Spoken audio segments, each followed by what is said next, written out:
typical day starts, we get up at about 7, get ready for the day. Then I normally do about an hour of yoga before I can actually start to move and do my other warm-up. We chop the hill so we make it nice and soft so that it's not a solid thing to land on if we happen to crash. After that, we put our skis together and make sure the in-runs are slipped nicely out while the coaches are shaping the jump. And from there we'll do our speed checks and start jumping. Today we're out there for 3 hours and then we'll head home and head to the gym and come home and crash and do it all again the next day.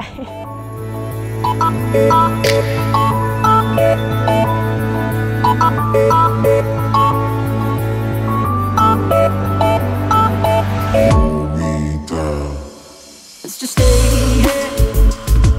Let's just stay here.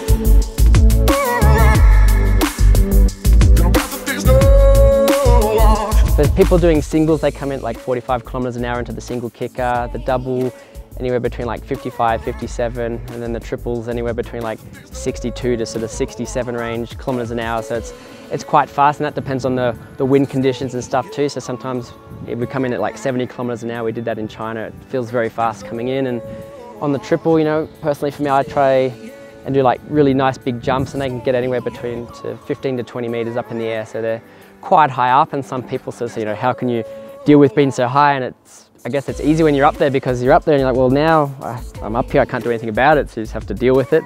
It's not too bad, and the flips and twists all come very sort of naturally in the end. We work up from the basics, just doing a single flip and then add a twist, and by the time we get to quadruple twisting, triple flips, it's sort of automatic, but it does take a couple of years to get there for sure. It's still scary, but you get used to it, and that's why I do the sport, because it's a little terrifying. It's great.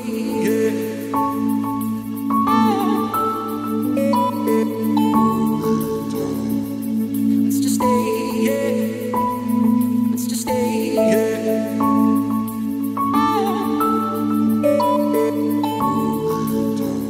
Sochi's definitely really exciting. It's always seemed so far away and such a distant goal, but now it's really creeping up. to qualify and go to these Olympics would really be something awesome for me. That's something I've dreamed of as a child, and to represent Australia, that's something pretty cool that I've always dreamed of. It's something I've worked really hard for as well, so you know, it's an achievement in itself. I think the Olympics is held in high regard for every Australian, even though it is a Winter Olympics, which is not typically an Australian tradition. I think still the Olympics holds a great reputation, and to be part of that and to be part of the atmosphere and the culture of that would be amazing.